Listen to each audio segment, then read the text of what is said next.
Saludos, queridos míos. Mi nombre es Rosa Elena Vázquez. Tengo 72 años y les escribo desde mi pequeña casa en San Miguel de Tucumán, Argentina. Mis manos ya no son las mismas que una vez cargaron a mis hijos, pero mi corazón sigue siendo igual de fuerte para contarles una historia que me ha quitado el sueño durante más de 20 años. Queridos, hay dolores que una madre lleva en silencio, heridas que parecen sanar por fuera, pero que por dentro siguen sangrando. La historia que hoy les voy a contar es sobre el día más oscuro de mi vida, cuando mi pequeño Matías de apenas 5 años se esfumó del parque como si la tierra se lo hubiera tragado. Pero también les voy a contar sobre lo que pasó 20 años después, cuando tocaron a mi puerta y mi mundo volvió a dar vuelta. Ustedes saben que yo he vivido muchas cosas en estos 72 años. He visto nacer a mis 5 hijos, he enterrado a mi esposo, he criado nietos, he sido testigo de alegrías y tragedias que la vida pone en nuestro camino. Pero nada, absolutamente nada, me preparó para lo que viví aquel martes de abril de 1987. Queridos, si ustedes supieran cuántas abuelas como yo tienen historias similares guardadas en el corazón. Cuando ustedes se suscriben a este canal, no solo me acompañan a mí, sino que ayudan a que estas historias lleguen a quien más las necesita escuchar.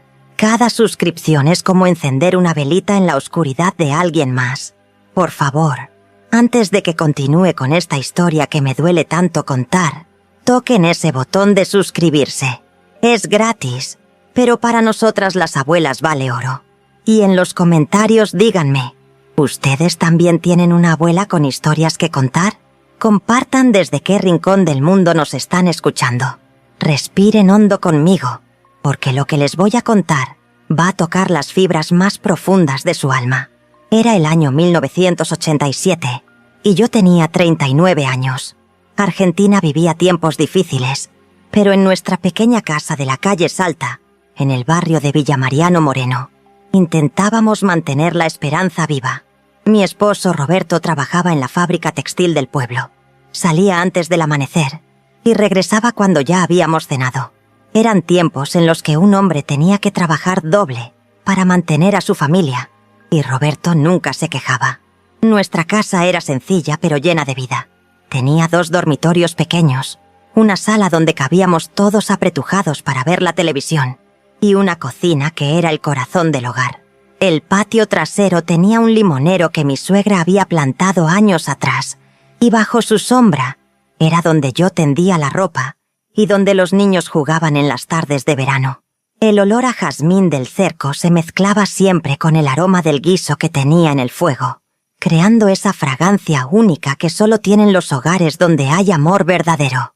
Mis 5 hijos eran mi universo entero.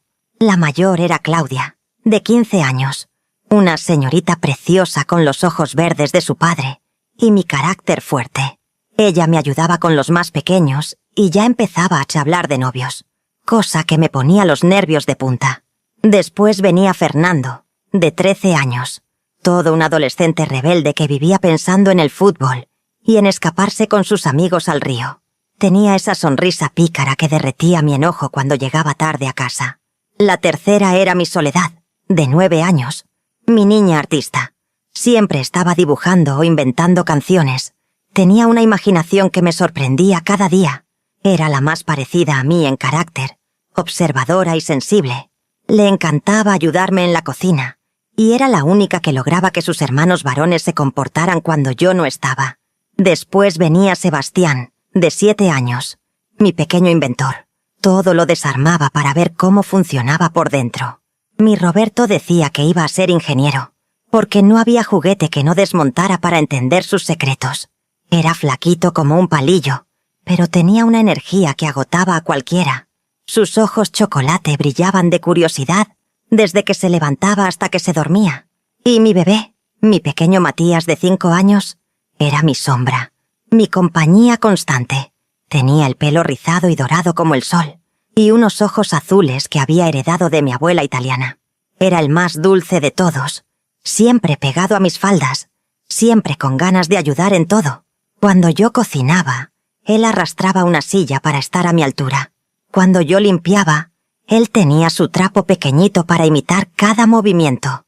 Era mi último bebé, y aunque ya no era tan bebé, para mí seguía siendo mi pequeñito precioso. Las mañanas en nuestra casa eran un caos hermoso.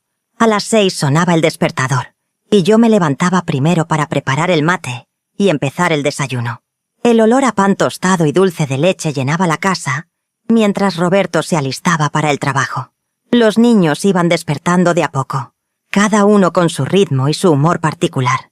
Claudia siempre quería más tiempo para arreglarse el pelo. Fernando desayunaba parado y apurado por llegar al colegio. Soledad se peinaba cantando bajito. Sebastián no encontraba nunca sus útiles. Y Matías se pegaba a mí como un koala mientras yo terminaba de peinar a los demás. Los domingos eran sagrados en nuestra familia. Después de misa en la parroquia San José, regresábamos a casa para el almuerzo familiar más importante de la semana. Yo cocinaba desde temprano. Milanesas, puré, ensalada y siempre un postre especial. La mesa se extendía con una tabla extra que Roberto había hecho, porque no cabíamos todos en la mesa normal. Las conversaciones se mezclaban, los chistes de Fernando, las canciones de Soledad, las preguntas infinitas de Sebastián, la sabiduría prematura de Claudia y las risitas contagiosas de Matías. Roberto era un padre presente a pesar de sus largas jornadas laborales. Los sábados por la tarde llevaba a los varones al club del barrio para que jugaran al fútbol, mientras las niñas y yo aprovechábamos para hacer las compras en el mercado. Cuando regresábamos, los encontrábamos sudorosos y felices, contando jugada por jugada los goles que habían hecho o querían hacer. Las tardes de abril eran perfectas en nuestro pueblo. El calor del verano ya había pasado, pero el frío del invierno aún no llegaba. Era la época en que los jazmines florecían, en que las tardes se alargaban lo suficiente para que los niños jugaran en la plaza después del colegio. Yo solía llevar a los más pequeños al parque de los niños, una plazoleta a 5 cuadras de casa que tenía algunos juegos viejos pero seguros, y muchos árboles que daban una sombra perfecta. Ese parque era nuestro refugio. Mientras Sebastián y Matías jugaban en la hamaca y el tobogán, yo me sentaba en uno de los bancos de hierro que estaban bajo los naranjos y tejía o remendaba ropa. Conocía a todas las otras madres del barrio que también llevaban a sus hijos ahí. Era nuestro momento de descanso, de charla, de vigilar a los pequeños mientras ellos corrían libres y felices. Matías tenía sus rincones favoritos en ese parque. Le encantaba el tobogán amarillo, pero más que nada le fascinaba la calesita pequeñita que estaba al fondo, cerca de la cancha de bochas donde jugaban los abuelos. Se podía pasar una hora entera dando vueltas en esos caballitos de metal pintado, cantando canciones que él mismo inventaba. Yo lo miraba desde mi banco, sonriendo al ver cómo su carita se iluminaba con cada vuelta. Los otros chicos del barrio ya lo conocían bien. Matías era de esos niños que hacía amigos fácilmente, siempre dispuesto a compartir sus juguetes o a sumarse a cualquier juego. Las madres comentaban que era un niño especial, que tenía una luz diferente en los ojos. Yo me sentía orgullosa cada vez que alguien me decía lo bien educado que era mi pequeño. Roberto solía decir que Matías había nacido con buena estrella, que tenía un ángel de la guarda muy poderoso. A veces, cuando lo veía correr entre los árboles del parque, con esa risa cristalina que se escuchaba por toda la plaza, yo pensaba lo mismo. Mi niño parecía tocado por una bendición especial. Pero la vida, queridos míos, tiene esos giros que nadie puede prever. A veces las bendiciones se transforman en pruebas, y las alegrías se convierten en los dolores más profundos que un corazón humano puede soportar. Aquel martes de abril que cambió mi vida para siempre, empezó como cualquier otro día normal en nuestra rutina familiar. Era martes 21 de abril de 1987, y el día parecía perfecto. Ese martes 21 de abril amaneció con un cielo despejado y una brisa suave que movía las cortinas de mi cocina. Recuerdo cada detalle de esa mañana porque después me pasé años repasando cada momento, buscando señales que hubiera podido interpretar, pistas que me hubieran preparado para lo que venía. Roberto se había levantado más temprano que de costumbre, porque tenía que llegar antes a la fábrica para una reunión con los supervisores. Me dio un beso en la frente mientras yo preparaba el mate, y me dijo que no sabía a qué hora iba a volver, que tal vez se extendiera hasta muy tarde. Los chicos mayores se fueron al colegio como siempre. Claudia caminando con sus amigas, Fernando corriendo porque se había quedado dormido otra vez. Soledad tenía un poco de fiebre esa mañana. Nada grave, pero preferí que se quedara en casa. La acosté en mi cama con una taza de té con miel y unas revistas de historietas que le gustaban. Sebastián se fue al colegio protestando porque quería quedarse jugando con Matías, pero lo convencí prometiéndole que en la tarde podrían ir juntos al parque. Matías se quedó conmigo toda la mañana, siguiéndome por la casa mientras yo hacía las tareas domésticas. Ese día tenía que lavar ropa, planchar las camisas de Roberto para el resto de la semana y preparar un guiso de lentejas que nos alcanzara para la cena. Mi pequeño me ayudaba como siempre, alcanzándome las pinzas para tender, contando las camisas que yo planchaba, preguntándome por qué las lentejas eran redonditas y no cuadradas como los fideos. Alrededor del mediodía llegó mi vecina Marta, que vivía 2 casas más abajo. Marta era una mujer buena pero muy habladora, de esas que siempre tenían algún chisme del barrio para contar. Venía porque había visto un auto extraño dando vueltas por la cuadra desde hacía varios días, y quería saber si yo también lo había notado. «Rosa Elena», me dijo mientras se sentaba en la mesa de mi cocina y aceptaba el mate que le ofrecí. «¿Vos viste ese Falcon verde que anda dando vueltas por acá? Mi marido dice que son de la Federal, que andan buscando a alguien del barrio». Eran tiempos difíciles en Argentina, y todos teníamos miedo de los autos que aparecían sin explicación. La dictadura ya había terminado oficialmente, pero quedaban secuelas, desconfianzas, miedos que se habían metido muy adentro de la gente. Cualquier auto desconocido nos ponía nerviosos. «No, Marta, no vi nada raro», le respondí mientras removía las lentejas que se cocinaban en la olla. «Pero vos sabés cómo es esto. Siempre hay gente nueva que viene a visitar familia, o vendedores, o gente que se perdió». Pero mientras hablábamos, me di cuenta de que sí había visto ese auto. No le había prestado mucha atención, pero ahora que Marta lo mencionaba, recordaba haber visto un Falcon verde estacionado en diferentes lugares del barrio. Una vez cerca de la escuela de los chicos, otra vez frente a la panadería, y creo que también lo había visto cuando llevé a los pequeños al parque el sábado anterior. Matías estaba jugando en el patio mientras nosotras conversábamos, haciendo casitas con unos ladrillos viejos que Roberto había dejado después de arreglar el cerco. Lo veía por la ventana de la cocina, tan concentrado en su juego, tan ajeno a las preocupaciones de los adultos. De vez en cuando me gritaba para que fuera a ver su construcción, y yo salía a admirar sus torres torcidas y sus puentes imaginarios. «Mami, ¿cuándo viene Sebas del colegio?», me preguntó cuando regresé de despedir a Marta. «Quiero que vea mi castillo». «En unas 2 horas, mi amor. ¿Por qué no almorzamos primero y después te llevo al parque hasta que él llegue?» Los ojos de Matías se iluminaron. El parque era su lugar favorito en todo el mundo, y la promesa de ir ahí era suficiente para hacerlo feliz por el resto del día. Almorzamos juntos en la cocina, él sentado en su silla alta que ya le quedaba chica, pero que se negaba a cambiar porque decía que era su trono especial. Después del almuerzo, mientras Soledad dormía la siesta, preparé una pequeña mochila con juguetes para Matías y una botella de agua. El sol estaba perfecto, no muy fuerte, pero con suficiente calor para estar cómodos en el parque. Mi pequeño eligió llevar su pelota roja favorita y un autito de metal que había sido de Fernando cuando era chico. «¿Podemos quedarnos hasta que venga Sebas?», me preguntó mientras caminábamos las 5 cuadras hacia el parque.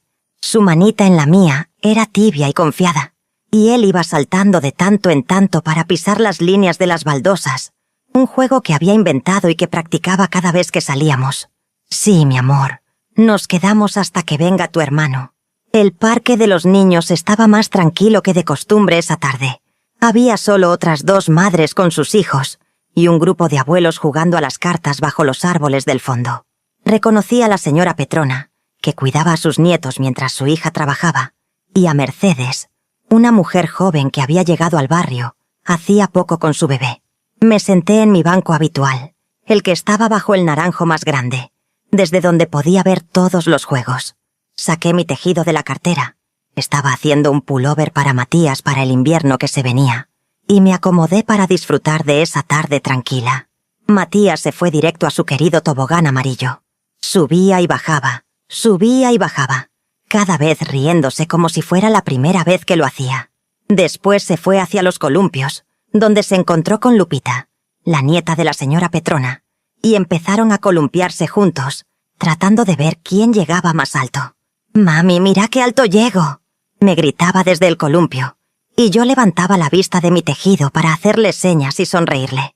Esos momentos eran perfectos, tan llenos de la inocencia y la alegría pura que solo tienen los niños. Alrededor de las 3:30, los abuelos terminaron su juego de cartas y se fueron hacia sus casas. Mercedes también se fue porque su bebé se había puesto inquieto. Solo quedamos la señora Petrona con Lupita, yo con Matías, y don Esteban, un anciano que siempre venía a leer el diario en el banco cerca de la cancha de bochas. Fue entonces cuando apareció él. Al principio no le presté mucha atención. Era un hombre mayor, bien vestido, con traje gris y corbata, como esos vendedores que a veces pasaban por el barrio ofreciendo enciclopedias o seguros. Caminó por el parque lentamente, como si estuviera esperando a alguien o buscando algo. Se quedó parado cerca de la calesita, mirando hacia los juegos donde estaban los chicos. Algo en su forma de observar me puso incómoda. No era la mirada casual de alguien que pasa por un parque, sino algo más intenso, más estudiado. Guardé mi tejido en la cartera y me paré del banco, acercándome un poco más hacia donde estaba Matías. «Matías, vení acá un ratito», le grité. Mi niño vino corriendo con las mejillas coloradas por el ejercicio y una sonrisa enorme. «¿Qué pasa, mami?» «Nada, mi amor. Solo quería darte un poco de agua». Le di la botella y él bebió con ganas, mientras yo mantenía el ojo puesto en el hombre del traje gris. Seguía ahí, cerca de la calesita, pero ahora parecía estar leyendo un diario. Tal vez estaba siendo exagerada. Tal vez las palabras de Marta sobre el auto extraño me habían puesto paranoica. Pero una madre desarrolla un instinto especial para detectar cuando algo no está bien, y todo mi ser me decía que prestara atención. «¿Puedo ir a la calesita, mami?», me preguntó Matías después de terminar de beber. La calesita estaba cerca de donde estaba el hombre. Mi primera reacción fue decir que no, pero no quería asustar a mi niño sin motivo. «Anda, pero no te alejes mucho. En un ratito tenemos que ir a buscar a Sebastián». Matías corrió hacia su calesita favorita. Eligió un caballito azul y empezó a dar vueltas lentamente. Yo me quedé parada donde estaba, fingiendo que ordenaba las cosas en mi cartera, pero sin quitar los ojos de mi hijo. El hombre del traje se acercó a la calesita. Dijo algo que no pude escuchar, pero vi que Matías le sonrió y le respondió. Mi corazón empezó a latir más fuerte. Me acerqué caminando, tratando de parecer casual. «Qué lindo caballito elegiste», escuché que el hombre le decía a Matías. Tenía una voz suave, amigable. «¿Sabes que este caballito azul es mágico?» Matías lo miró con curiosidad, sin dejar de dar vueltas. «¿En serio? ¿Por qué es mágico?» «Porque solo los niños muy especiales pueden montarlo. Y vos sos muy especial, ¿verdad? Saben, queridos míos, mientras les cuento esto, pienso en todas las personas que están pasando por algo similar en este momento. Por eso es tan importante que estas historias se compartan. Si ustedes no se han suscrito aún, háganlo ahora. No por mí, sino por esa persona que está sola en su casa, viviendo algo parecido a lo que les estoy contando. Y necesita saber que no está sola.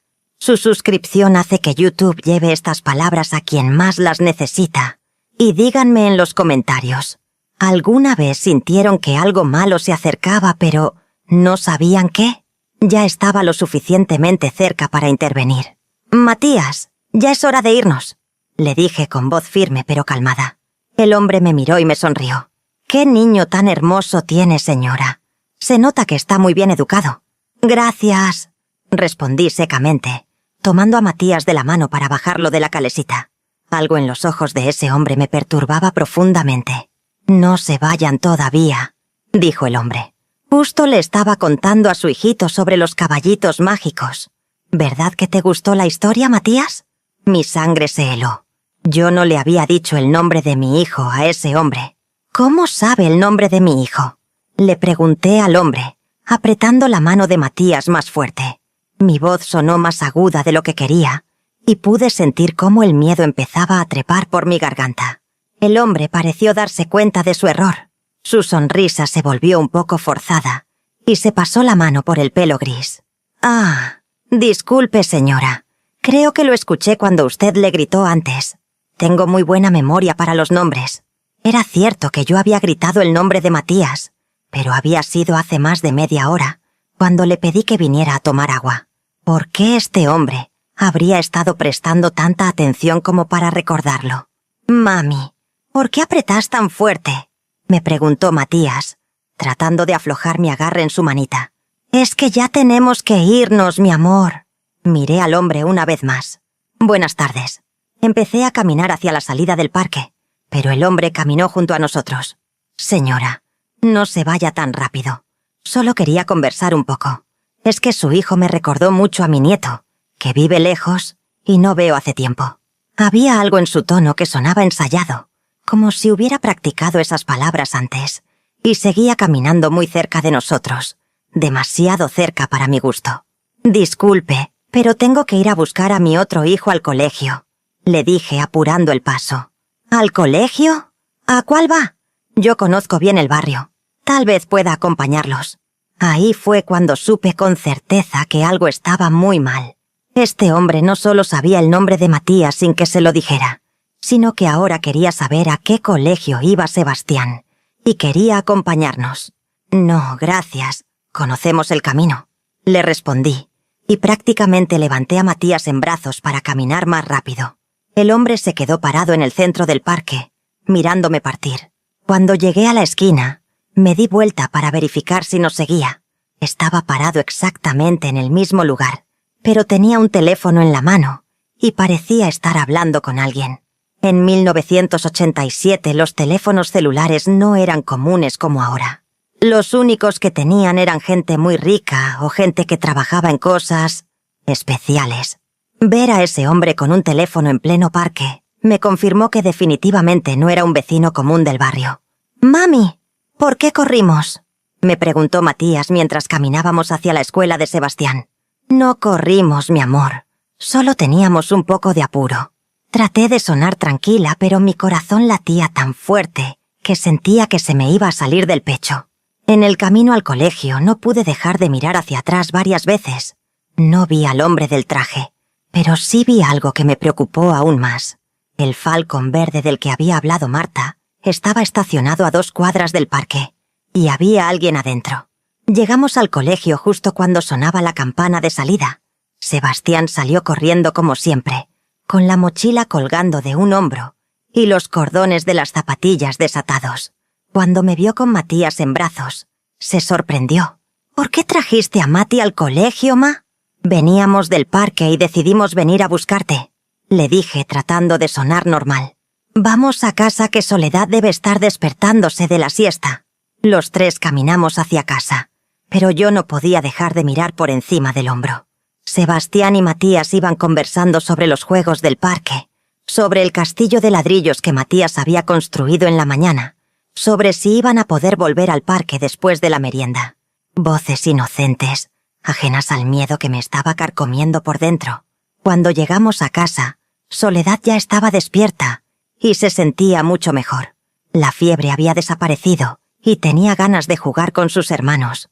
Preparé la merienda para todos, leche con cacao y unas galletas que había hecho el domingo, y traté de actuar con normalidad, pero no podía sacarme de la cabeza la imagen del hombre del traje gris, su forma de mirar a Matías, cómo había dicho su nombre, su insistencia en acompañarnos, y ese teléfono que parecía tan fuera de lugar en sus manos. Alrededor de las 6 de la tarde, Roberto llegó más temprano de lo esperado. La reunión en la fábrica había sido más corta de lo que pensaba. Lo recibí con un abrazo más fuerte que de costumbre, y él se dio cuenta inmediatamente de que algo pasaba. «¿Qué te pasa, Rosa Elena? Estás tensa», le conté todo mientras los chicos veían televisión en la sala. El hombre del parque, el auto verde de Marta, la sensación de que nos habían estado observando. Roberto me escuchó con atención, frunciendo el ceño cada vez más a medida que yo hablaba. «¿Estás segura de que no le dijiste el nombre de Matías a ese hombre?». Roberto, te juro por Dios que no. Yo le grité a Mati para que viniera a tomar agua, pero eso fue mucho antes de que este tipo apareciera cerca de la calesita. Roberto se quedó pensativo, tamboreando los dedos contra la mesa de la cocina, como hacía siempre que estaba preocupado. Mañana voy a hablar con el comisario Fernández. Es amigo de la infancia, va a saber qué hacer. Esa noche cenamos como familia, pero yo no podía concentrarme en las conversaciones. Cada ruido de la calle me sobresaltaba. Cada auto que pasaba me hacía espiar por la ventana. Cuando sonó el teléfono a las 9 de la noche, prácticamente salté de la silla. Era mi hermana Elvira, que llamaba para contarme que había conseguido trabajo en una oficina del centro. Conversación normal, cotidiana, pero yo apenas podía seguir el hilo porque mi mente estaba en otra parte. Esa noche, después de acostar a los chicos, le pedí a Roberto que revisara todas las cerraduras de la casa. «Estás exagerando, Rosa Elena», me dijo, pero igual fue a verificar puertas y ventanas. Cuando volvió al dormitorio, su cara era seria. La ventana del cuarto de los varones tenía el pestillo flojo. La arreglé. No dormí casi nada esa noche. Cada sonido me desvelaba. El viento en los árboles del patio, un gato que maullaba en el techo, el rumor lejano de algún auto que pasaba por la calle principal. A las 3 de la madrugada me levanté a revisar que todos los chicos estuvieran bien en sus camas. Ahí estaban mis 5 tesoros, durmiendo profundamente. Claudia con su camisón de algodón, abrazada a la almohada. Fernando boca abajo como siempre, con una pierna fuera de las sábanas. Soledad acurrucada como un gatito, con su muñeca favorita en los brazos. Sebastián con el pelo revuelto, respirando profundo después de un día lleno de actividades. Y mi pequeño Matías, mi bebé hermoso, durmiendo con una sonrisa casi imperceptible en los labios, probablemente soñando con los caballitos mágicos de la calesita. Lo que no sabía esa noche era que sería la última vez que lo vería dormir en su cama. El miércoles 22 de abril amaneció nublado y ventoso. Roberto se fue al trabajo como siempre, pero antes de salir me volvió a prometer que hablaría con el comisario Fernández durante el almuerzo. Los chicos mayores se fueron al colegio. Soledad ya completamente recuperada de su fiebre del día anterior.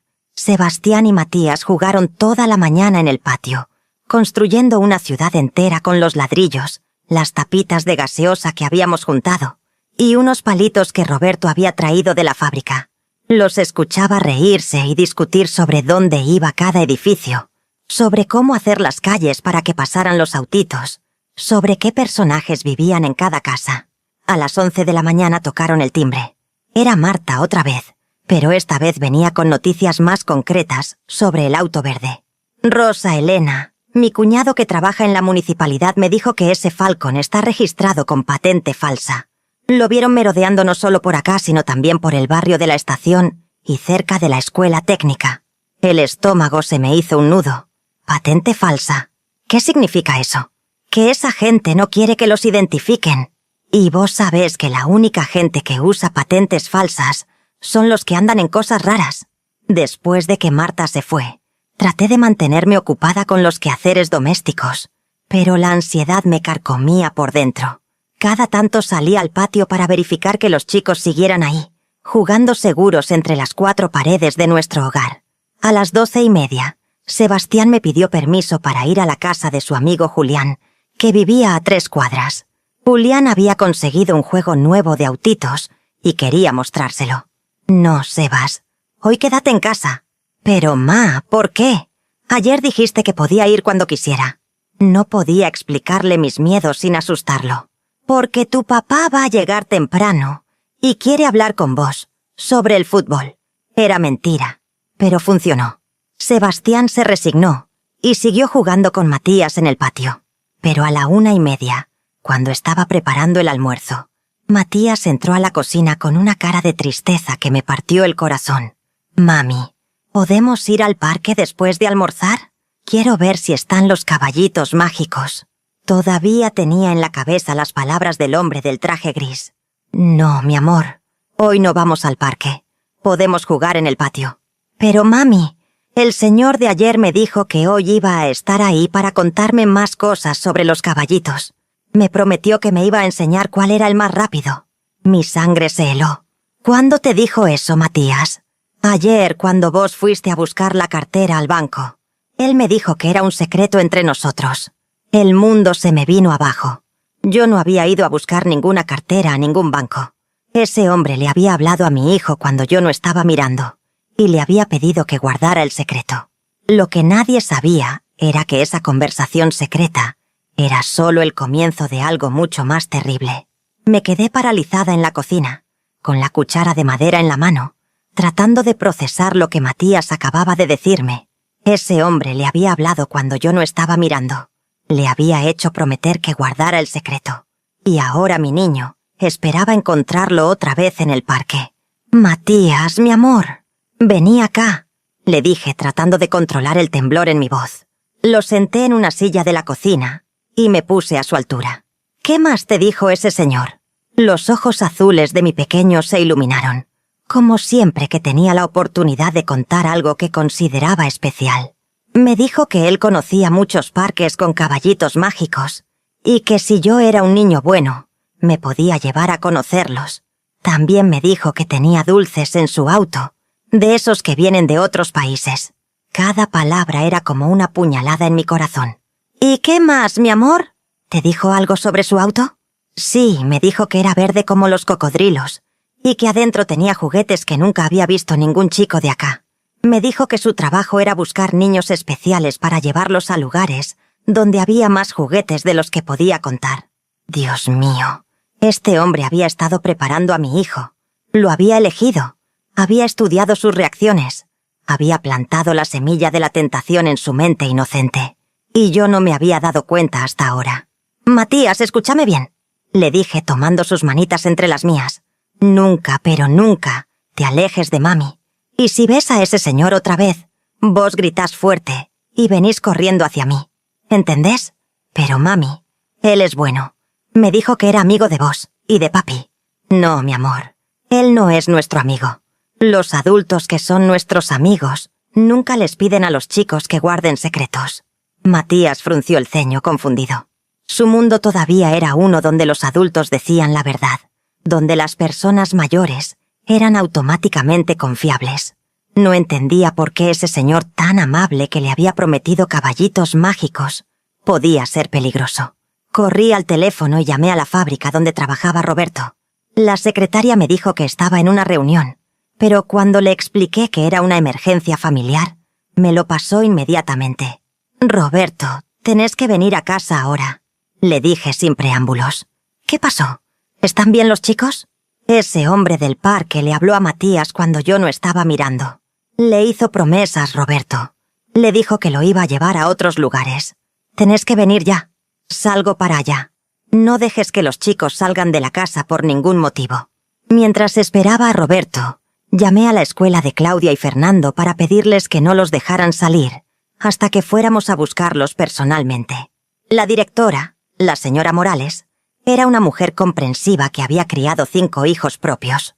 «Rosa Elena, ¿necesita que llamemos a la policía?», me preguntó cuando le expliqué brevemente la situación. «Mi marido ya viene para acá.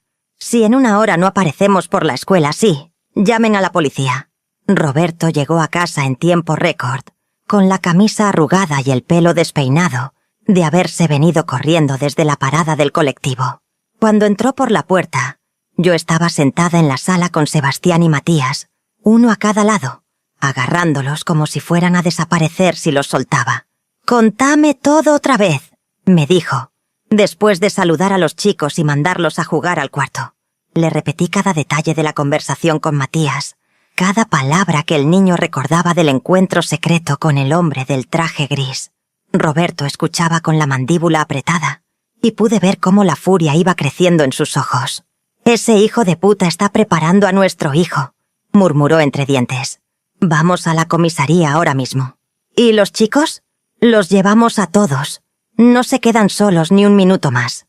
Fuimos a buscar a Claudia y Fernando a la escuela, y después nos dirigimos todos juntos a la comisaría del barrio. El comisario Fernández, el amigo de la infancia de Roberto, nos recibió en su oficina. Era un hombre mayor, de bigotes grises y expresión seria, que escuchó nuestro relato sin interrumpir. «Roberto, esto que me contás es muy grave. dijo cuando terminamos. Por la descripción que me da tu señora, ese hombre responde al perfil de alguien que estamos buscando hace meses. Se levantó de su escritorio y abrió un archivo. Sacó varias fotografías en blanco y negro y las puso sobre la mesa. Rosa Elena, ¿puede identificar a alguno de estos hombres? Miré las fotos una por una. La tercera era él, sin lugar a dudas. Este es, exactamente este. El comisario Fernández suspiró profundamente. Se llama Eduardo Santillán, aunque usa varios nombres falsos. Es parte de una red que se dedica al tráfico de menores. Opera en toda la provincia, siempre con el mismo método. Estudia a las familias, elige a los niños, los prepara psicológicamente y después... No terminó la frase, pero no hacía falta. Roberto había palidecido hasta ponerse gris. ¿Qué hacemos?, preguntó mi marido. Primero van a volver a su casa con custodia policial. El agente Rodríguez los va a acompañar y se va a quedar vigilando hasta mañana. Segundo, mañana temprano vamos a hacer un operativo en el parque para ver si este Santillán aparece. ¿Y si no aparece?, pregunté. Va a aparecer, Rosa Elena. Estos tipos nunca abandonan una presa que ya eligieron. Para él, Matías ya es su próxima víctima. No va a renunciar fácilmente. Esa noche cenamos en casa con el agente Rodríguez, sentado en la mesa de la cocina. Era un policía joven, de no más de 30 años, que trataba de mantener el ambiente lo más normal posible para no asustar a los chicos. Pero la tensión se podía cortar con cuchillo. Claudia, que ya tenía 15 años y entendía más de lo que aparentaba, me ayudó a acostar a los más pequeños. Fernando hizo preguntas sobre por qué había un policía en casa, pero le dijimos que era una medida de precaución por los robos que había habido en el barrio. «Mami», me dijo Matías mientras lo ayudaba a ponerse el pijama, «¿mañana vamos al parque?» «No sé, mi amor. Ya veremos mañana. Es que el señor me dijo que mañana me iba a mostrar el caballito que corre más rápido. Y también me va a dar un dulce que sabe a frutilla». Cada palabra inocente de mi hijo era como una bofetada de la realidad. Ese monstruo había plantado expectativas en la mente de mi pequeño. Lo había hecho esperar con ansias un encuentro que podía costarle la vida. A las 10 de la noche, cuando ya todos los chicos estaban dormidos, el comisario Fernández vino a casa para ultimar los detalles del operativo del día siguiente. «Rosa Elena, necesito que usted vaya al parque con Matías mañana, como si fuera un día normal. Nosotros vamos a estar escondidos en diferentes lugares, esperando que aparezca Santillán. ¿Usar a mi hijo como carnada?». La sola idea me horrorizaba. Es la única manera de agarrarlo con las manos en la masa. Si no, él va a seguir intentando hasta que lo logre, o se va a ir a otro lado a buscar otra víctima. Roberto puso su mano en mi hombro. «Rosa Elena, si no lo hacemos, puede que la próxima vez tengamos menos suerte. Puede que la próxima vez no nos demos cuenta a tiempo». «Mis queridos, lo que acaban de escuchar. ¿Cuántas personas no estarán viviendo esto mismo ahora? Por eso les ruego, con el corazón en la mano, que se suscriban a este canal. Cada suscripción es como tomar la mano de alguien que está sufriendo y decirle, no estás solo. Y por favor, en los comentarios, si alguna vez vivieron algo similar, compartan aunque sea una palabra de aliento. Sus comentarios salvan vidas, de verdad se los digo. Díganme también, ¿qué harían ustedes en una situación así? Esa noche no dormí ni un minuto. Me quedé sentada en la cama, mirando por la ventana, rezando todos los rosarios que conocía, pidiendo a Dios que protegiera a mi familia. Roberto tampoco durmió. Se levantó varias veces para revisar las cerraduras, para verificar que los chicos siguieran en sus camas, para asomarse por las ventanas. El jueves 23 de abril, amaneció con un sol radiante que contrastaba brutalmente con la oscuridad que sentía en el alma. Me levanté temprano, preparé el desayuno como siempre, ayudé a los chicos a alistarse para el colegio. Pero todo me parecía irreal, como si estuviera actuando en una obra de teatro donde conocía el guión, pero no sabía cómo iba a terminar. Claudia y Fernando se fueron al colegio acompañados por un policía de civil. Sebastián se quedó en casa de Marta, que había aceptado cuidarlo por unas horas sin hacer preguntas. Y yo, con el corazón destruido pero tratando de parecer tranquila, Me preparé para llevar a Matías al parque. ¿Por qué hoy sí podemos ir al parque, mami?, me preguntó mientras le ataba los cordones de las zapatillas. Porque es un día lindo, mi amor. Y vos te portaste muy bien estos días. Matías sonrió con esa sonrisa que me iluminaba los días, sin saber que tal vez podía ser la última vez que camináramos juntos hacia el parque de los niños. A las 3 de la tarde salimos de casa. Yo llevaba mi cartera, una botella de agua y un miedo tan grande que me costaba respirar. Matías iba saltando al lado mío, contándome sobre los juegos que quería jugar, sobre el caballito mágico que el señor le había prometido mostrarle. Cuando llegamos al parque todo parecía normal. Había otras madres con sus hijos, algunos abuelos jugando cartas bajo los árboles, niños corriendo entre los juegos. Pero yo sabía que en diferentes lugares, escondidos entre los árboles y los bancos, había policías esperando. Me senté en mi banco habitual y saqué el tejido, fingiendo normalidad. Matías corrió hacia el tobogán, después a los columpios, después hacia su querida calesita. Cada minuto que pasaba me parecía eterno. A las 3:30, él apareció. Eduardo Santillán caminó hacia el parque con el mismo traje gris de siempre, pero esta vez llevaba una bolsa pequeña en la mano. Se dirigió directamente hacia la calesita donde estaba Matías, como si tuvieran una cita acordada. ¡Matías!, le gritó con voz alegre. «Te estaba esperando, campeón. ¿Estás listo para conocer el caballito más rápido?» Mi hijo se bajó de la calesita y corrió hacia él con una sonrisa enorme. «Sí, ¿trajiste los dulces que me prometiste?» «Claro que sí, pero están en mi auto. ¿Vamos a buscarlos?» Ahí fue el momento. Santillán tomó la mano de Matías y empezó a caminar hacia la salida del parque. Yo grité como nunca había gritado en mi vida. Pero lo que pasó después cambió todo para siempre. Mi grito desgarró el aire de la tarde como un cuchillo. «¡No! ¡Matías!». Pero en lugar de ver a los policías aparecer de sus escondites para arrestar a Santillán, vi algo que me heló la sangre. 3 hombres más salieron de detrás de los árboles, pero no eran policías. Llevaban armas y se dirigían directamente hacia donde yo estaba. El operativo había sido descubierto. De alguna manera, Santillán sabía que era una trampa y había venido preparado. «Mami», gritó Matías cuando se dio cuenta de que el hombre que tenía su mano lo arrastraba hacia un auto que había aparecido en la entrada del parque. No era el Falcon verde, sino una camioneta negra con vidrios polarizados. Corrí hacia ellos como una loca, pero uno de los hombres armados me interceptó. Era grande, con barba, y sus ojos eran fríos como el hielo. «Usted se queda acá, señora. Si grita otra vez, la próxima que sufre es su hija mayor». ¿Cómo sabían de Claudia? ¿Cuánto tiempo habían estado estudiando a mi familia? «Por favor», le supliqué, «llévense lo que quieran, pero no se lleven a mi hijo. Su hijo va a estar bien si usted se comporta. Va a estar mejor de lo que está acá, en esta casa miserable». Santillán había subido a Matías a la camioneta. Pude ver la carita confundida de mi niño en la ventana trasera, buscándome con los ojos, sin entender por qué su mami no iba con él. Sus labios se movían, y aunque no podía escucharlo, sabía que me estaba gritando.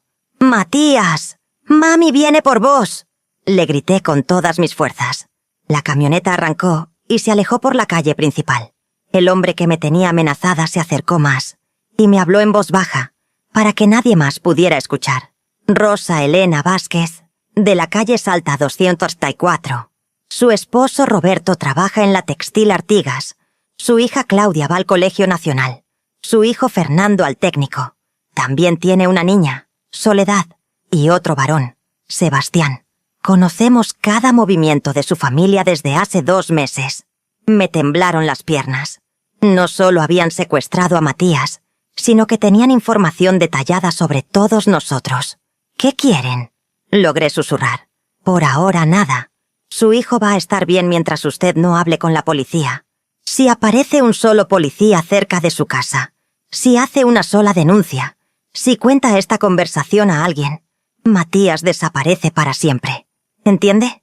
Asentí, aunque todo mi ser se rebelaba contra esa sumisión. «Bien. Dentro de una semana la vamos a contactar para decirle qué tiene que hacer para recuperar a su hijo. Mientras tanto, la vida de su familia sigue normal. Van al trabajo, van al colegio, actúan como si nada hubiera pasado. ¿Cómo sé que mi hijo está vivo? El hombre sacó una cámara pequeña y me tomó una foto. Porque usted se va a quedar callada. Esta foto va para que Matías sepa que su mami está cooperando. Si usted coopera, él coopera. Si usted no coopera... No terminó la frase. No hacía falta. Los otros hombres ya se habían ido.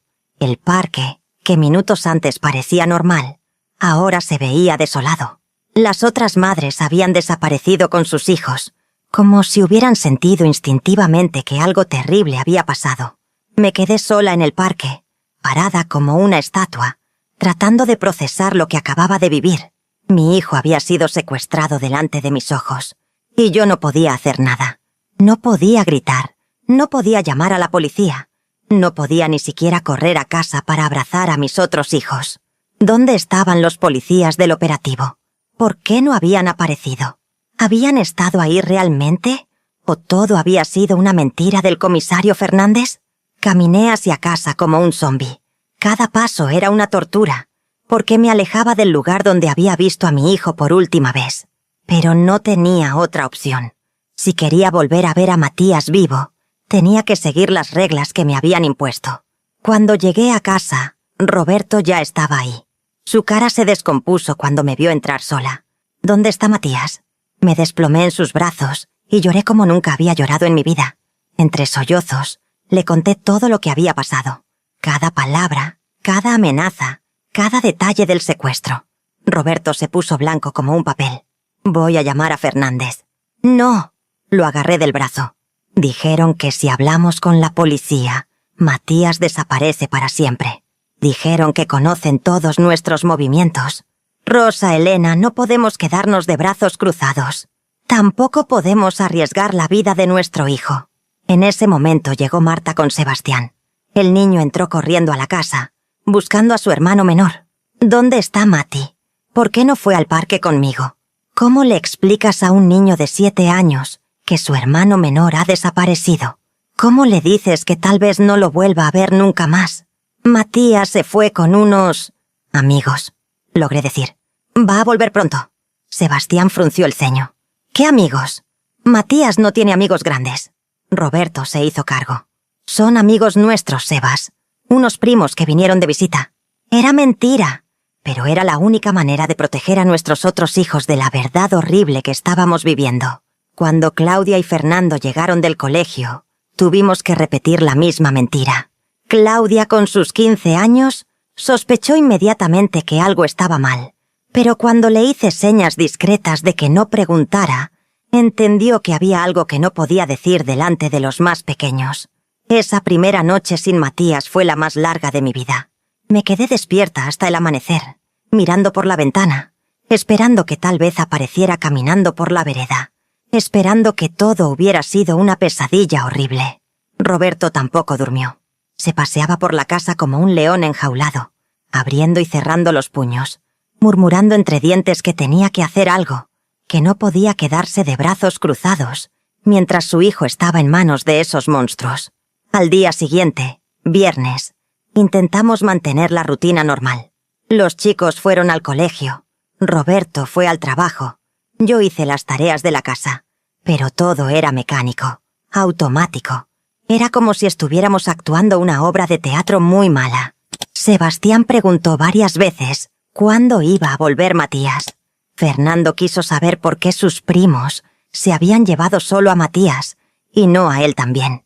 Soledad notó que yo lloraba mientras cocinaba y me preguntó si estaba enferma. Cada pregunta era una puñalada. Cada mentira que tenía que inventar me rompía un poco más el corazón. El sábado, Roberto no aguantó más.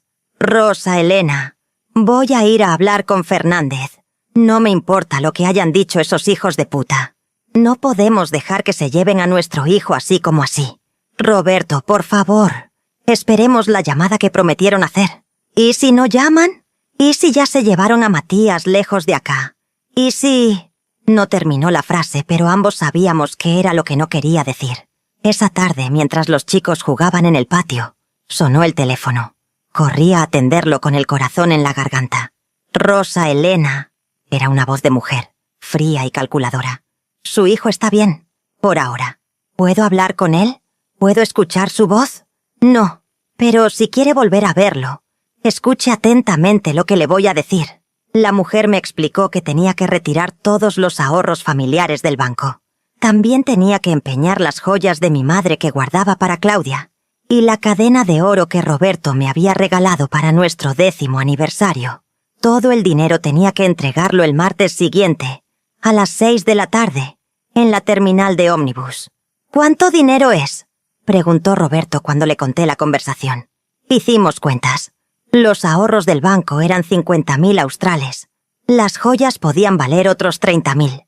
No era una fortuna, pero para una familia como la nuestra, era todo lo que teníamos. ¿Y después?, preguntó Roberto. ¿Después de que les demos el dinero nos devuelven a Matías? Esa era la pregunta que me aterrorizaba responder, porque en el fondo de mi corazón sabía que el dinero no era lo único que querían, y tenía razón.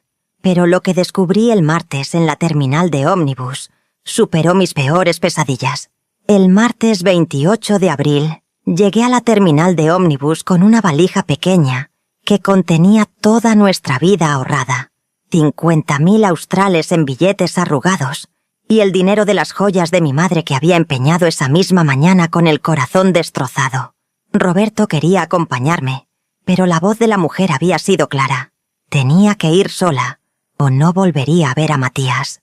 Me senté en uno de los bancos de la terminal, aferrando la valija como si fuera lo más preciado del mundo. Cada minuto se hacía eterno. A mi alrededor la gente iba y venía con sus equipajes, despidiéndose de familiares, abrazándose, sonriendo. Vida normal para todos, menos para mí. A las 6 en punto, se acercó una mujer de unos 40 años, elegante, con un vestido azul y anteojos oscuros. No parecía una delincuente. Parecía una señora cualquiera que podría haber sido mi vecina. «Rosa Elena», me dijo sentándose a mi lado. «¿Trajo lo que le pedimos?» «Sí, pero primero quiero ver a mi hijo». «Su hijo está bien. Está en un lugar seguro, jugando con otros niños». «¿Otros niños?» El estómago se me hizo un nudo. «Sí, Rosa Elena. Su Matías no es el único. Hay muchos otros niños que están mejor donde están ahora que donde estaban antes». No podía creer lo que estaba escuchando. Esta mujer hablaba como si hubieran hecho una obra de caridad. «Quiero ver a mi hijo», repetí. «Eso no va a ser posible. Pero le puedo dar esto». Sacó una foto de su cartera. Era Matías, sonriente, jugando con unos bloques de madera. Llevaba ropa nueva, se veía limpio, alimentado. Pero sus ojos no tenían la luz de siempre. «¿Dónde está?» «En un lugar donde va a tener oportunidades que usted nunca le podría dar. Educación, comida, un futuro. Yo le puedo dar amor. Eso es más que cualquier oportunidad». La mujer sonrió con condescendencia. «Rosa Elena, su hijo va a estar mejor. Y usted va a estar mejor también si acepta la realidad y sigue con su vida». Me entregó la valija con el dinero. Ella me dio otra foto de Matías y se levantó para irse. «¡Espere!», le grité. «¿Cuándo me lo devuelven?» «Nunca, Rosa Elena. Matías ya no es su hijo. Ahora es hijo de gente que le puede dar lo que necesita». Se alejó caminando tranquilamente, como si acabara de comprar verduras en el mercado. Yo me quedé ahí sentada, con esa segunda foto en las manos, sintiendo que se me partía el alma en 1000 pedazos. Cuando llegué a casa, Roberto estaba esperándome en la puerta. Una sola mirada a mi cara le dijo todo lo que necesitaba saber. «Se lo llevaron para siempre», le dije, y me desplomé en sus brazos. Esa noche decidimos que ya no podíamos quedarnos callados. Fuimos a la comisaría, le contamos todo al comisario Fernández. Su reacción nos sorprendió. «Rosa Elena, Roberto, no hubo ningún operativo el jueves. Yo nunca autoricé nada de eso». «¿Cómo?». Roberto se puso blanco. «Usted vino a mi casa. Nos dijo que ibas a ver policías escondidos en el parque. Yo nunca fui a su casa, después de la primera vez que vinieron a hacer la denuncia. La verdad cayó sobre nosotros como una avalancha. El hombre que había venido a nuestra casa no era el comisario Fernández. Era alguien más. Alguien que se había hecho pasar por él para convencernos de llevar a Matías al parque. Habían planeado el secuestro hasta el último detalle. «¿Pero cómo sabían que íbamos a venir a verlo a usted?». preguntó Roberto. Porque seguramente intervinieron sus teléfonos. Esta gente tiene recursos, Roberto. No son delincuentes comunes. La investigación policial que siguió fue exhaustiva pero infructuosa. El Falcon verde apareció abandonado y quemado en las afueras del pueblo. La camioneta negra nunca se encontró. Las fotos que me habían dado no revelaron ninguna pista sobre el lugar donde tenían a Matías. Eduardo Santillán, supimos después. Ni siquiera se llamaba así. Era un nombre falso más en una larga lista de identidades que había usado a lo largo de los años. La red de tráfico de menores era internacional, con conexiones en varios países de América Latina. Los meses que siguieron fueron los más oscuros de mi vida. Sebastián no entendía por qué Matías no volvía de su visita con los primos. Soledad lloraba todas las noches pidiendo a su hermanito. Fernando se volvió agresivo en el colegio, peleándose con cualquier chico que le preguntara por Matías. Y Claudia, mi niña mayor, tuvo que crecer de golpe para ayudarme a mantener unida a la familia. Roberto empezó a beber. No mucho al principio. Solo una cerveza después del trabajo para calmar los nervios. Pero de a poco se fue convirtiendo en 2 cervezas. Después 3. Después algo más fuerte. El dolor de haber perdido a su hijo menor lo estaba carcomiendo por dentro. Yo dejé de comer, dejé de dormir, dejé de vivir realmente. Me levantaba cada mañana porque tenía otros 4 hijos que necesitaban una madre, pero era como si fuera un fantasma de mí misma. Todo me recordaba a Matías, su lugar vacío en la mesa, su cama que seguía tendida esperándolo, sus juguetes guardados en una caja que no me animaba a tocar. Pasaron 5 años, 10 años, 15 años. Roberto murió de cirrosis cuando Matías habría cumplido 18 años. El alcohol se lo llevó lentamente, y aunque los doctores hicieron todo lo que pudieron, el dolor en su corazón era más fuerte que cualquier medicina. Mis otros hijos crecieron y formaron sus propias familias. Claudia se recibió de maestra y se casó con un hombre bueno que la trataba como una reina. Fernando se hizo mecánico y tuvo 3 hijos varones. Soledad estudió enfermería y se fue a vivir a Buenos Aires. Sebastián se convirtió en carpintero como su abuelo, y siempre conservó un lugar especial en su corazón para el hermano que había perdido cuando era niño. Pero yo nunca dejé de buscar a Matías. Cada año, el 23 de abril, publicaba un aviso en el diario local con su foto, rogando que alguien me diera noticias. Mantuve contacto con organizaciones de búsqueda de personas desaparecidas. Nunca perdí la esperanza de que algún día, de alguna manera, mi niño volviera a casa. Y entonces, hace 2 años, 20 años después de aquel terrible martes de abril, tocaron a mi puerta. Era un día sábado de octubre, y yo estaba preparando almuerzo para Sebastián y sus hijos, que venían a visitarme como hacían todos los fines de semana. Cuando escuché el timbre, pensé que habían llegado antes de lo esperado. Abrí la puerta y vi a un hombre joven, de unos 25 años, alto, de pelo castaño claro y ojos azules. Había algo familiar en su cara, pero no podía identificar qué era. ¿Rosa Elena Vázquez?, me preguntó. Sí, soy yo. Mi nombre es Matías Herrera. Creo que usted es mi madre. El mundo se detuvo. Las piernas me temblaron tanto que tuve que agarrarme del marco de la puerta para no caerme. Era él. Era mi bebé. Había crecido. Se había convertido en un hombre. Pero era él. Matías. Susurré. Y fue como si las palabras salieran del fondo de mi alma. ¿Puedo pasar? Tengo muchas cosas que contarle. Lo hice pasar a la sala. La misma sala donde él había jugado con sus hermanos cuando era pequeño. Se sentó en el sillón, nervioso, juntando y separando las manos como hacía cuando era niño, y estaba ansioso. No sé por dónde empezar, me dijo. Durante 20 años creí que mis padres adoptivos eran mis verdaderos padres. Ellos me dijeron que usted había muerto en un accidente cuando yo era pequeño. ¿Dónde has estado todos estos años? En Mendoza. Los Herrera me criaron desde los 5 años. Son gente buena. Me dieron educación, amor, oportunidades. Pero hace 6 meses, cuando mi padre adoptivo estaba muriendo de cáncer, me confesó la verdad. Matías me contó que los Herrera eran una pareja mayor que no había podido tener hijos. Habían pagado a la red de traficantes una suma enorme para adoptar un niño pequeño, pero les habían hecho creer que era un proceso legal, que los padres biológicos habían muerto o habían abandonado a los niños. Cuando mi padre me contó la verdad, me dio una caja con documentos. Ahí estaba mi verdadero nombre, la dirección de esta casa, recortes de diario con los avisos que usted publicaba buscándome. No podía dejar de mirarlo. Era mi bebé, pero también era un hombre que no conocía. Tenía la estructura de Roberto, pero mis ojos y la sonrisa de Sebastián. Había estudiado ingeniería, trabajaba en una empresa de Mendoza, estaba de novio con una chica que se llamaba Carolina. ¿Por qué no viniste antes?, le pregunté. Porque tenía miedo. Miedo de que usted me odiara por haber estado tanto tiempo sin buscarla. Miedo de que no me reconociera. Miedo de que ya fuera demasiado tarde. Nunca es demasiado tarde para que una madre abrace a su hijo. Y lo abracé. Abracé a mi niño perdido después de 20 años de esperarlo. Lloramos juntos. Él pidiendo perdón por haberse tardado tanto en volver. Yo pidiéndole perdón por no haberlo podido proteger. Ese día, cuando llegaron Sebastián y sus hijos para el almuerzo, se encontraron con el milagro que habíamos esperado durante 2 décadas.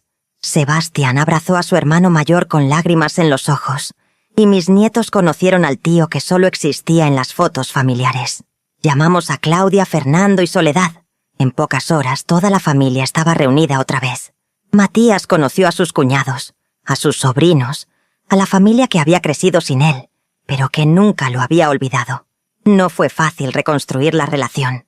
20 años de separación no se borran de un día para el otro. Matías tenía sus propios traumas, sus propias preguntas, su propia vida construida en Mendoza. Pero el amor de madre es más fuerte que el tiempo, más fuerte que la distancia, más fuerte que el dolor. Hoy, 2 años después de nuestro reencuentro, Matías viene a visitarme cada mes. Carolina, su novia, se ha convertido en la hija que nunca tuve. Estamos planeando su boda para el año que viene, y yo voy a tener el honor de acompañarlo al altar. Los Herrera, los padres adoptivos que lo criaron, también se han convertido en parte de nuestra familia extendida. Ellos tampoco sabían que Matías había sido secuestrado. Pensaban que era una adopción legal. El dolor de descubrir que habían sido engañados los llevó a ayudar en la búsqueda de otros niños que habían pasado por la misma red de traficantes. Gracias al testimonio de Matías, la policía pudo desarmar parte de esa red criminal. Varios niños fueron encontrados y devueltos a sus familias biológicas. Eduardo Santillán, el hombre que había secuestrado a mi hijo, murió en la cárcel 5 años antes de nuestro reencuentro. Pero su muerte no me trajo satisfacción. Nada puede devolver esos 20 años perdidos. Lo que sí me trajo satisfacción fue descubrir que mi hijo se había convertido en un hombre bueno, generoso, trabajador, que a pesar de todo lo que había pasado, conservaba esa luz especial en los ojos que había tenido desde pequeño, que el trauma del secuestro no había destruido su capacidad de amar y de ser feliz. Y descubrí algo más, que el amor de una madre es eterno, incondicional, inquebrantable, que no importa cuántos años pasen, cuántas lágrimas se derramen, cuántas noches se pasen en vela, un hijo siempre es un hijo, y una madre siempre es una madre. Queridos míos, cuando me preguntan cómo logré sobrevivir 20 años sin saber si mi hijo estaba vivo o muerto, siempre respondo lo mismo. Nunca perdí la fe. Fe en Dios. Fe en que la justicia tarde o temprano llega. Fe en que el amor verdadero siempre encuentra el camino de regreso. Hoy, a mis 72 años, he aprendido que los milagros existen, pero también he aprendido que los milagros llegan cuando menos los esperamos, de maneras que nunca imaginamos. Mi Matías no regresó como el niño de 5 años que se llevaron. Regresó como un hombre hecho y derecho, con su propia historia, sus propios dolores, su propia sabiduría. El perdón también es un milagro. Tuve que perdonar a los Herrera por haberse quedado con mi hijo, aunque no supieran que era robado. Tuve que perdonarme a mí misma por no haber podido protegerlo.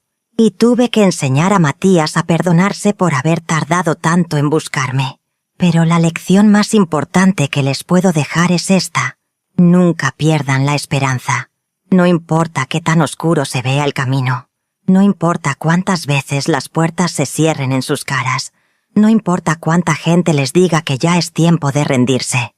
El amor de una madre, el amor de una familia, puede vencer cualquier distancia, cualquier tiempo, cualquier dolor. Queridos míos, si esta historia tocó su corazón, si sintieron aunque sea un poquito de la angustia que sentimos nosotros en aquel entonces entenderán por qué necesito pedirles esto. Suscríbanse, no por mí, sino por todas las personas que están viviendo historias similares en este momento. Cuando ustedes se suscriben, le están diciendo al universo que estas historias importan, que el dolor de las personas importa, que la esperanza importa. Su suscripción es la diferencia entre que esta historia se quede aquí, con nosotros pocos, o que llegue a esa abuela en Ecuador que necesita saber que no está loca, a ese joven en México que piensa que no hay salida, a esa familia en Argentina que cree que son los únicos pasando por esto. Y por favor, si esta historia les hizo sentir algo, escríbanmelo en los comentarios. Cuéntenme si conocen historias similares, si tienen consejos para quien está pasando por esto, o simplemente mándenme un saludo desde su país. Cada comentario es un abrazo que llega a esta vieja. Los abrazo fuerte desde mi pequeña casa en Tucumán, donde ahora la mesa se vuelve a extender los domingos para acomodar a toda la familia. Hasta la próxima historia, mis queridos.